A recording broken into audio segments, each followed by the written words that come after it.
በስመ አብ ወወልድ ወመንፈስ ቅዱስ አሐዱ አምላክ አሜን። በክርስቶስ ክርስቲያን፣ በወልድ ውሉድ፣ በመንፈስ ቅዱስ መንፈሳውያን የተባላችሁ የእግዚአብሔር ቤተሰቦች፣ የቅድስት ድንግል ማርያም የአስራት ያደራ የጥበቃ ልጆች፣ በወደደን ባፈቀረን በክርስቶስ ፍጹም ሰላምታ ሰላም እላችኋለሁ። የአምላካችን የእግዚአብሔር ስሙ የተመሰገነ ይሆንልን። የእናቱ የእናታችን የቅድስት ድንግል ማርያም ለስሙ አጠራር ክብርና ምስጋና ይግባት። የቅዱሳን መላእክት፣ ጻድቃን፣ ሰማዕታት እንደየተሰጣቸው ጸጋና ክብር ስማቸው የተመሰገነና የከበረ ይሆንልን። አሜን። በሀገር ውስጥም በሀገር ውጭም ያላችሁ የማኅደር ሚዲያ ተከታታዮች የእግዚአብሔር ሰላምና ክብር ከሁላችሁ ጋር ይሁን። እነሆ በዚህ ቻናል ሁልጊዜ በየዕለቱ መርሃ ግብር ስለምንለቅ ገድል፣ ጸሎት፣ ድርሳንና ስንክሳር የምናቀርብበት ሲሆን ይህንን ገድል፣ ጸሎት፣ ድርሳን በእምነት ብትሰሙ ከዲያብሎስ እስራት የምትፈቱበት ከተለያዩ ርኩሳት መናፍስት የምትጠበቁበት ስለሆነ እስከ መጨረሻው ታደምጡ ዘንድ በቅዱሳን ስም እንጠይቃችኋለን። ለአገልግሎቱም ለመደገፍ ሁልጊዜ ላይክ፣ ሰብስክራይብ እንዲሁም ሐሳብ አስተያየታችሁን በኮሜንት በማስፈር መንፈሳዊ ኃላፊነታችሁን እንድትወጡ እንጠይቃለን።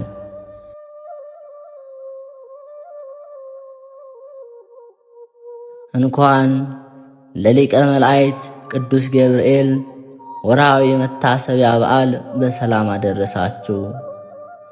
እንዲሁም በዚህ ቀን ታስበው ለሚውሉ ቅዱሳን ወርሃዊና ዓመታዊ መታሰቢያ ክብረ በዓላቸው በሰላም አደረሳችሁ። የልዑል እግዚአብሔር ቤተሰቦች፣ የድንግል ማርያም የአስራት ያደራ የበኩራት ልጆች፣ የቅዱሳኑ ወዳጆች፣ ከዚህ በመቀጠል የሊቀ መላእክት የቅዱስ ገብርኤል የመጋቢት ወር ድርሳን እናሰማለን። አንድ አምላክ በሚሆንና በአብ በወልድ በመንፈስ ቅዱስ ስም አምነን ባለመለየት በሦስትነት ያለ ከመታሰብ የረቀቀ ባህሪ በመሆን ያለ ያበደረው ማን ነው? የተከፈለውስ ማን ነው? ያወቀው ማን ነው? ያየውስ ማን ነው? የሚያዘው ማን ነው? የተራበውን የሚመግብ የተጠማውን የሚያጠጣ እሱ።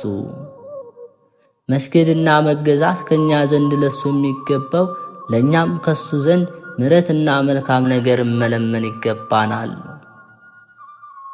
በመጋቢት 19 ቀን የሚነበብ የቅዱስ ገብርኤል ድርሳን ይህ ነው። ልመናውና አማላጅነቱ ወዳጁን ተጠብቀው ለዘላለም አሜን። ዓለምን በፈጠረ በስድስተኛው ወር ይኸውም 5500 ዓመት ነው ከልጅ ልጅህ ወለዳለሁ በደሜም ቤዛ ሆንልሃለሁ ብሎ ለአዳም ተስፋ እንደሰጠው ሳጥናኤልን በካደ ጊዜ በመልካም ታዛዥነቱ ስለጸና ሊቀ መላእክት ያደረገው ገብርኤልን ያን ጊዜ እግዚአብሔር ላከው። ቀድሞ ግን በመላእክት ማዕረግ መጨረሻ ነበር። ወደ ገሊላ ክፍል ወደ ናዝሬት ፈጥነህ ሂድና ለድንግል ማርያም ከሷ ሰው መሆኑን የምስራች ንገራት፣ ከሴቶች ሁሉ እሷን መርጫለሁና አለው። ከጌታውም ቃል ይህንን በሰማ ጊዜ ፈጽሞ ደስ አለው። ስለ ርኅራኄውና ሰውን ስለ መውደዱ በአዳም መዋረድ አስቀድሞ እንደተነገረን እያዘነ ይኖር ነበር። ስለዚህ እንደሱ ለሌሎች መላእክቶች ያልተሰጠ ይህንን ታላቅ ጸጋ እግዚአብሔር ለሱ ሰጠው። የሐዘን ዋጋው ደስታን ማግኘት ነውና ተወዳጅ ለሆነ ለዚህ መልአኩ ከባልንጀሮቹ መላእክት ይልቅ ደስታና ክብር በእውነት ይገባዋል። የልብ ደስታ ምልክቱ ደስ የተሰኘ ፊት ነው ብሎ መጽሐፍ እንደተናገረ የፊቱ ብርሃን ወደ ልብ ደስታ የሚመራ ሰለሞንንም ልብ ከተደሰተ ፊት ይበራል፣ ልብ ካዘነም ፊት ይጠቁራል ብሎ እንደተናገረ ለበሃዊ ኤፍሬም በረቡዕ ቀን በተናገረው ውዳሴ እንዳመሰገነው የሰራዊት ጌታን በወለደችው በድንግል ፊት በታላቅ ክብር ባየው ጊዜ እንዲህ ብሎ እንዳመሰገነው፣ ደስተኛ የምትሆን ባለምስራች ገብርኤል ሆይ የተሰጠህ ክብር ታላቅ ነው። ወደኛ የመጣ የጌታችን ልደት ሰበክልን። ለድንግል ማርያምም እንሆ ድንግል ያለምን ልዑት ትወልጃለሽ ብለህ ነገርካት። ወደ ቀድሞ ነገር እንመለስና እመቤታችን ድንግል ማርያም በቤተ ዮሴፍ ሳለች ለቤተ መቅደስ መጋረጃ ከሐር ጋር ወርቅ ትፈትል ነበር። አንድ ቀን ከናዝሬት ጉድጓድ ውሃ ልትቀዳ ተነስታ ሄደች። ሊቀ መላእክት ቅዱስ ገብርኤል ወረደ። እግዚአብሔር ያከበረሽ ንጽሕት ቅድስት ክብርት ሆይ ሰላምታ ይገባሻል አላት። እሱም ካንቺ ጋር ነውና በእግዚአብሔር ዘንድ መወደድን አገኘሽ፣ ከሴቶች ሁሉ ትበልጫለሽ። እመቤታችን ማርያምም የተናገራትን በሰማች ጊዜ ማን እንደተናገራት ለመረዳት ወደ ቀኝ ወደ ግራ መለስ ብላ ተመለከተች። ማንንም ያየችው የለም። ታላቅ ፍርሃት አደረባት። ማድጋዋንም ትታ ወደ ቤቷ ተመለሰች። ሐርና ወርቅን ትፈትል ጀመር። ዳግመኛም መጥቶ ተገልጦ ማርያም ሆይ በእግዚአብሔር ዘንድ ባለሟልነትን አግኝተሻልና ደስ ይበልሽ። የእግዚአብሔር ቃል እነሆ አንቺ በመንፈስ ቅዱስ ትጸንሻለሽ። ማርያምን መልሳ ለቅዱስ ገብርኤል እንዲህ አለችው፣ ወንድ የማላውቅ ይህ እንደምን ይሆንልኛል አለችው። ቅዱስ ገብርኤልም አንቺ የምትወልጁ ሴቶች እንደሚወልዱት አይደለም፣ መንፈስ ቅዱስ ያድርብሻል፣ የልዑል ኃይልም ይጋርድሻል፣ ያጸናሻል አላት። ካንቺ የሚወለደው ቅዱስ ነው አላት። እሷም ለመልአኩ የእግዚአብሔር አገልጋይ እኔ ያለው ነፍሴም በእጁ የተያዘ ነውና እሱ የወደደውን በእኔ ላይ ያድርግ ብላ መለሰችለት። ያን ጊዜ ከሦስት አካላት አንዱ በፍጹም አካሉ አምላክነት ያለው ቃል ወደዚህ ወረደ። ከላይ በሦስትነቱ መግዶል ሳይኖርበት በታችም አራተኛ ሆኖ ሳይጨመር ከሥጋዋ ሥጋን ከነፍሷም ነፍስን ነስቶ በማኅፀኗ ተጸነሰ። ሕፃናትን የፈጠረ እሱ በጥንታዊ አካል ተቀረጸም። ወንጌላዊ ዮሐንስ እንደተናገረ በማይመረመር ተዋህዶ ከባሕሪ መለኮቱ ሳይለወጥ ቃልም ሥጋ ሆነ ብሎ መጽሐፍ እንደተናገረ የሁለቱም ተዋህዶ አይመረመርም። ከተጸነሰ ጀምሮ 9 ወሮችና 5 ቀኖች ከተፈጸመ በኋላ ከዓለም አስቀድሞ ከአብ ባሕሪ ብቻ ያለ እናት እንደተወለደ እንዲሁም ማኅተመ ድንግልናዋን ሳይለውጥ ከምድራዊነት ድንግል ብቻ ያለ አባት ተወለደ። ከአብ ሲወለድ በመለኮቱ መለወጥ እንዳላገኘው ከድንግል ማርያም በተወለደ ጊዜም የእናቱ ማኅተመ ድንግልናዋን አልተለወጠም። ስለዚህ ነቢዩ ኢሳይያስ ድንግል በድንግልና ትጸንሳለች፣ ወንድ ልጅም ትወልዳለች ብሎ እንደተናገረ፣ ዳግመኛም ሕዝቅኤል በምስራቅ የተቆለፈች ደጃፍ አየሁ አለ። ከኃያላን ጌታ በቀር ሌላ የገባባት የሌለ እሱ ግን እንደተቆለፈች ገብቶ ወጣ። ወደ ቀድሞ ነገራችን እንመለስ። በዚያን ጊዜ ጠባቂዎች ነበሩ። በሌሊትም በመዓልትም ተግተው የሚጠብቁ በየፈረቃው ሆነው የዚያን ሀገር መንጋ ይጠብቁ ነበር። የእግዚአብሔር መልአክ ቅዱስ ገብርኤል ከእሷ ዘንድ መጥቶ ቆመ። የእግዚአብሔር ብርሃን መላያቸው ፈሰሰላቸው፣ ታላቅ ብርሃንም አደረባቸው። የደስታ መልአክ ቅዱስ ገብርኤል አትፍሩ አላቸው። ለእናንተም ለሕዝቡም ሁሉ የሚሆን ታላቅ የምስራች ነግራችኋለሁና እነሆ ዛሬ በዳዊት ሀገር መድህን ተወልዶላችኋል፣ ይኸውም የከበረ ጌታ ክርስቶስ ነው። ምልክቱ እንዲህ ነው፣ ብላቴና በወርቅ ተጠቅልሎ አውራ ጣቱን ታስሮ በጎል በግርግም ተኝቶ ታገኙታላችሁ አላቸው። ያን ጊዜ ከዚህ መልአክ ከቅዱስ ገብርኤል ጋር ብዙ የሰማይ ጭፍሮች ድንገት ታዩ። ምስጋና በሰማይ ለእግዚአብሔር ይሁን፣ በምድር ሰላም ለሰው ፍላጎት ይፈጸም ዘንድ እያሉ ያመሰግኑት ነበር። የመላእክት ማህበርም ከጠበቆቻቸው ጋር አንድ ሆነው በአንድ ቃል አንድ ምስጋና አቀረቡ። መላእክትም ከነሱ ወደ ሰማይ ከወጡ በኋላ ጠባቆች እርስ በርሳቸው እንዲህ ተባባሉ፣ ኑ እስከ ቤተልሔም እንሄድና ወዲያ ወዲህ እያልን እግዚአብሔር የገለጠልን ነገር እንረዳ። ፈጥነው ሄዱና ድንግል ማርያምንና ዮሴፍን ሕፃኑን በጎል ተኝቶ አገኟቸው። ባዩት ጊዜ የነገሯቸው ስለዚህ ሕፃን እንደሆነ አወቁ። የጠባቆችም ነገር ሁሉ የሰውን ነገር አደነቁ። ከብት ጠባቆችም ስላዩትና ስለሰሙት እግዚአብሔርን እያመሰገኑ ተመለሱ። በሊቀ መላእክት በቅዱስ ገብርኤል የምስራች ነጋሪ ናት። በእመቤታችን በድንግል ማርያም ለተሰሩ ምስጢራትና መንክራት አንክሮ ይገባል። ይኸውም ያለ ዘርአ ብእሲ የመለኮት መጸነስና ያለ ተፈትሖ ማኅፀን የጌታ መወለድ ነው። ባል እንዳገባች ሴት ከድንግል ጡቶች ዘመኖችን በሚያሳልፍ ሕፃን አፍ የወተት መፍሰስ ነው። እግዚአብሔር የመረጣቸው ናቸው ለተባሉ ለመቅደስ ካህናት ያልተደረገ ለከብት ጠባቂዎች ሰማያዊ ምስጢር መግለጥ ነው።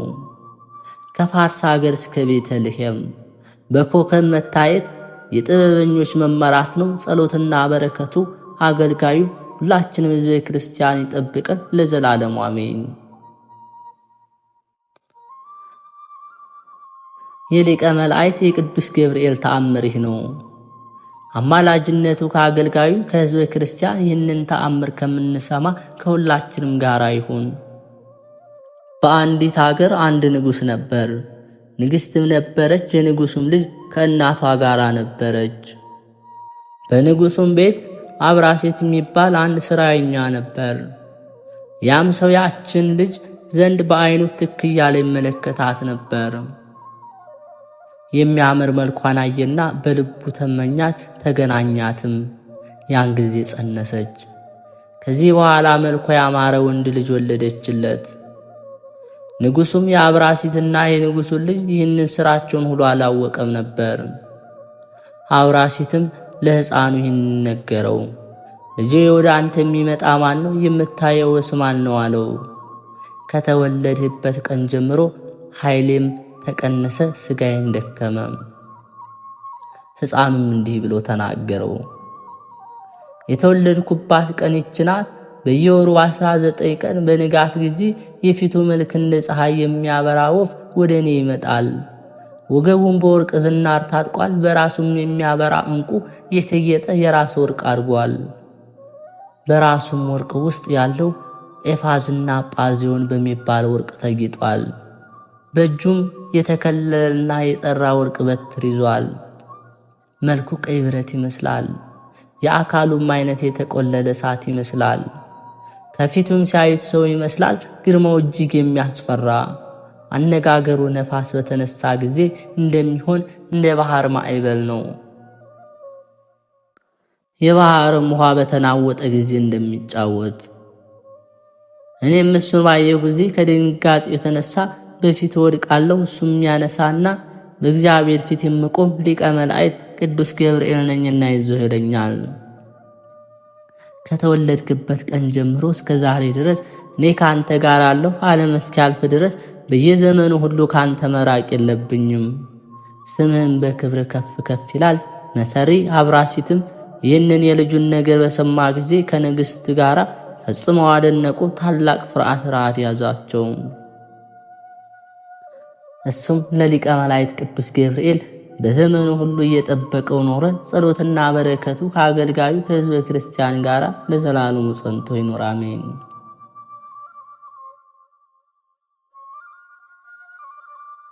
የሊቀ መላእክት የቅዱስ ገብርኤል ተአምር ይህ ነው። በረከቱ ከአገልጋዩ ጋር ይሁን ለዘላለሙ አሜን። የምኵራብ መጋረጃ ከላይ እስከ ታች በአንድ ክር እንደ ቀዳደደው የሚናገር የሚወደውን ጌታን ክርስቶስ በእንጨት ተሰቅሎ በብረት ተቸንክሮ ባየው ጊዜ በመኳንንትና በመላእክት ላይ መስፍን አድርጎ የሾመውን በኋላም ዘመንን ለልደቱ ምስጢር የታመነ ያደረገውን እሱን ባየው ጊዜ አዘነን። ይህ ሊቀ መላእክት ቅዱስ ገብርኤልም መታገስ አልተቻለውም። በቁጣ ሰይፉ መዘዘና የሰቀሉትን ሊያጠፋቸው ወደደ። ሰይፉንም መልሶ የምኩራቡን መጋረጃ ቀደደው። አንዱም ፈትል ከላይ እስከታች ከሁለት አደረገው። ስለኛ የተሰቀለ የፈጣሪውን የክርስቶስ ቸርነት ባይከለክለውስ ዓለምን እስኪያሳልፍ ድረስ ዝም ባላለ ባልታገሰም ነበር። በረከቱ አገልጋዩ ሁላችንም ይጠብቀን ለዘላለሙ አሜን። ረዳት የሌለው የተበደለ የሰውነቴን ጸሎት ከመስማት ጆሮህን መከልከልህ ምንድን ነው? በጌታ ሞት ቀንስ የተቆጣ የሙታን አስነሺ ገብርኤል ሆይ አስቀድሞ የምኩራብ መጋረጃ የቀደድክበት ሰይፍ ጨረሰን። የልዑል እግዚአብሔር ቤተሰቦች ከሊቀ መላእክት ከቅዱስ ገብርኤል በረከትና ረድኤትን በያላችሁበት ያድላችሁ። አምላካችን እግዚአብሔር ጸሎትና ምስጋናችን እንዲቀበልልን ከቅዱስ ገብርኤል በረከትና ረድኤት እንዲያሳትፈን ስለ ቃል ኪዳኑን ብሎ እኛን እንዲምረን እግዚአብሔር እንዲህ እያልን እናመስግነው። አባታችን ሆይ በሰማያት የምትኖር፣ ስምህ ይቀደስ፣ መንግሥትህ ትምጣ፣ ፈቃድህ በሰማይ እንደሆነች እንዲሁም በምድር ላይ ትሁን። የዕለት እንጀራችንን ዛሬ በደላችንም ይቅር በለን እኛም የበደሉን ይቅር እንደምንል፣ አቤቱ ወደ ፈተናም አታግባን ከክፉ ሁሉ አድነን እንጂ መንግሥት ያንተ ናትና ኃይል፣ ክብር፣ ምስጋና ለዘላለሙ አሜን። እመቤታችን ቅድስት ድንግል ማርያም ሆይ በመልአኩ በቅዱስ ገብርኤል ሰላምታ ሰላም እንልሻለን። በሐሳብሽ ድንግል ነሽ፣ በሥጋሽም ድንግል ነሽ። አሸናፊ እግዚአብሔር እናቱ ሰላምታ ላንቺ ይገባሻል። ከሴቶች ሁሉ ተለይተሽ አንቺ የተባረክሽ ነሽ፣ የማኅፀንሽ ፍሬ የተባረከ ነው። ጸጋን የተሞላሽ ቅድስት ሆይ ደስ ይበልሽ፣ ልዑል እግዚአብሔር ከአንቺ ጋር ነውና ከተወደደው ልጅሽ ከጌታችን ከመድኃኒታችን ከኢየሱስ ክርስቶስ ዘንድ ይቅርታና ምሕረትን ለምኝልን ኃጢአታችንም ያስተሰርይልን ዘንድ ለዘላለሙ አሜን። የልዑል እግዚአብሔር ቤተሰቦች እንደ ሁል ጊዜ ድጋፋችሁ ቪዲዮውን ላይክ በማድረግ ሐሳብ አስተያየታችሁን ኮሜንት ላይ በማስፈር እንዲሁም ለሌሎች እህት ወንድሞች እንዲዳረስ በማጋራት መንፈሳዊ ድጋፋችሁ አይለየን እንላለን። ከዚህ በመቀጠል የዕለቱን ስንክሳር እናሰማለን። አንድ አምላክ በሚሆን በአብ በወልድ በመንፈስ ቅዱስ ስም በመጋቢት 19 በዚች ዕለት የሐዋርያ ቅዱስ ጳውሎስ ደቀ መዝሙር አርስጥቡሎስ ሐዋርያ አረፈ። እርሱም ጌታችን ከመረጣቸው ከመከራው በፊት እንዲሰብኩ ከላካቸው ከ72ቱ አርድእት ውስጥ የተቆጠረ ነው። በ50ኛው ቀን በዓልም መንፈስ ቅዱስ በላዩ ላይ በወረደ ጊዜ ከሐዋርያት ጋር ጸጋና ኃይልን ተመልቶ ሕይወት የሚገኝበት በወንጌል ትምህርት ሐዋርያትን ተከትሎ በመሄድ አገለገላቸው። ብዙዎችንም ወደ ድኅነት መንገድ መልሶ የክብር ባለቤት ወደ ሆነ ወደ ጌታችን መድኃኒታችን ኢየሱስ ክርስቶስ ሃይማኖት አስገባቸው። የክርስትና ጥምቀትንም አጥምቆ አምላክን ሕግና ትእዛዝ ከማስጠበቁ የተነሳ ነፍሳቸውን አዳነ። አባቶቻችን ሐዋርያት ይህንን ቅዱስ አብራጣብያስ በሚባል ሀገር ላይ ኤጲስቆጶስነት ሾሙት። ወደ እርሷም ሄዶ በውስጥዋ ወንጌል እስከ ብዙዎች በቀናች ሃይማኖት እግዚአብሔርን ወደ ማወቅ መለሳቸው።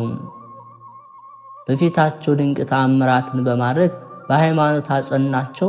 ነገር ግን ከአይሁድና ከዮናናውያን ብዙ መከራ ደረሰበት። ብዙ ጊዜ ወደ ፈረንጆች አደባባይ ወስደው በደንጊያ ወገሩት። ጌታችንም ከመከራ ሁሉ ጠብቆ አዳነው። መልካም ተጋድሎን በፈጸመ ጊዜ በሰላም በፍቅር አረፈ። እነሆ ለሮሜ ሰዎች በጻፈው መልእክቱ ሐዋርያ ጳውሎስ አስታውሶታል። በጸሎት የምትገኝ በረከቱ ከኛ ጋር ለዘላለም ትኑር አሜን። በዚች ቀን ደግሞ የቅዱስ እስኪናፍርና የሚስቱ ማርታ የልጆቹ አርቃዲዮስና ዮሐንስ የዕረፍታቸው መታሰቢያ ሆነ። ይህም አስከናፍር ብዙ ገንዘብ ያለው ባለጠጋ ነው። ለእግዚአብሔር ሕግ የሚጠነቀቅ ነበር። ልጆቹንም መንፈሳዊ ምክርና ተግሣጽ በማስተማር አሳደጋቸው። ባደጉም ጊዜ የጥበብና የተግሣጽን ትምህርት እንዲማሩ እነሆ ተይሩት ወደምትባል ሀገር ሰደዳቸው። ትምህርታቸውንም በፈጸሙ ጊዜ ሊድራቸውና በሰርጋቸው ደስ ሊለው ሽቶ ያመጧቸው ዘንድ ላከ። በመርከብም ሆነው ሲመጡ ማዕበል ተነስቶ መርከቡ ተሰበረ። እግዚአብሔር ከስጥመት አድኖ በየብስ አወጣቸው። ዮሐንስ የተባለውን በአንድ ቦታ ማዕበሉ አውጥቶ ጣለው። ዮሐንስም ተስፋ በቆረጠ ጊዜ ወደ ቅዱሳን ገዳም ሄዶ መነኮሰ። ስለ ወንድሙ ስለ አርቃዲዮስም እንደ ሞተ ተጠራጥሮ በጾምና በጸሎት በስግደት ሥጋውን አደከመ። አርቃዲዮስም ወደ ዮርዳኖስ ገዳም ገብቶ ከአንድ ቅዱስ አረጋዊ ሰው ዘንድ መንክሶ እየተጋደለ 3 ዓመት ኖረ። አስከናፍር ግን ልጆቹ በማዕበል እንደሰጠሙ በሰማ ጊዜ ከሚስቱ ጋር ማቅ ለብሰው አመድ አንጥፈው እያለቀሱ ተቀመጡ። በአንዲት ሌሊትም አስከናፍር በሕልሙ ልጁ ዮሐንስን በራሱ ላይ ከዕንቁ የተሠራ አክሊል ተቀዳጅቶ መስቀል ይዞ አየው። አርቃዲዮስም በኮከብ አምሳል የሆነ አክሊል በራሱ ላይ ደፍቶ አየ። ከእንቅልፍ ነቅቶ ለሚስቱ ያየውን ነገራት። ከዚህ በኋላ በየአድባራቱና በየገዳማቱ የልጆቻችንን ወሬ እንመረምር ዘንድ ተነሽ እንሂድ አላትና ወደ ዮርዳኖስ ሄደው ከመጥምቁ ዮሐንስ ገዳም ደረሱ። ልጃቸው አርቃዲዮስን ያመነኮሰው አረጋዊ አባት አገኙት። ችግራቸውንም ነገሩት። እርሱም የክርስቶስ ወዳጆች አትዘኑ፣ ወደ ቤተ መቅደስ ስትመለሱ ልጆቻችሁን በሕይወት ታገኛላችሁ አላቸው። ደስ እያላቸውም ተመለሱ። ዮሐንስም በመስቀል በዓል ሊሳለም መጣ። አረጋዊ ጠርቶ ከአርቃዲዮስ ከወንድሙ ጋር አገናኘው። ተያይዘውም አለቀሱ። ደግሞ አስከናፍርን ከሚስቱ ጋር ጠርቶ የልጆቻችሁን አንድ ላይ አገናኛቸውና በላያቸው ወድቀው እየሳሟቸው አለቀሱ። ከዚህ በኋላ አረጋዊ ዘንድ የምንኩስና ልብስ ለበሱ። ሚስቱም ማርታ ከሴቶች ገዳም አስገባት። አገልጋዮቹም ነጻ አውጥቶ አሰናበተም። ገንዘቡንም ለድሆችና ለችግሮች በተነ። ከገዳሙም ገብቶ በጾም በጸሎት ተወሰነ። እንዲሁም የተባረኩ ልጆች በገድል በትሩፋት የተጠመዱ ሆኖ ኖሩ። ጌታችንም ደስ አሰኙት፣ በፍቅር አንድነትም አረፉ። በረከታቸው ከኛ ጋር ለዘላለም ትኑር አሜን።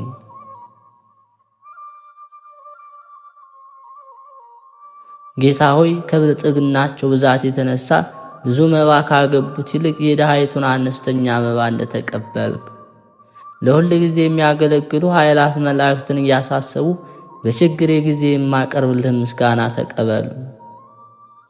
እናንተም ቅዱሳን ነቢያት፣ የወንጌል ሰባክያን ሐዋርያት፣ ሰማዕታትና ጻድቃን፣ ትጉሃን መላእክት፣ ፍጹማን ደናግል እንዲሁም ደጋጎች መነኮሳት ሆይ ልጅ አዋቂ ሳይለይ የምንሰበሰብበትን የጉባኤ ቦታ ባርኩ። ይህ መጽሐፍ ወረቀት አዘጋጅቶ ብራና ደምጦ የጻፈውን ያጻፈውን የተረጎመውን ቃለ ንባቡን በእርጋታ መንፈስ በተመስጦ ሕሊና ያደመጠ በደለኛን ሁሉ የምታስተምር የጌታ እናቱ በማርያም ጸሎት ኢየሱስ ክርስቶስ በአንድነት ይማረን አሜን።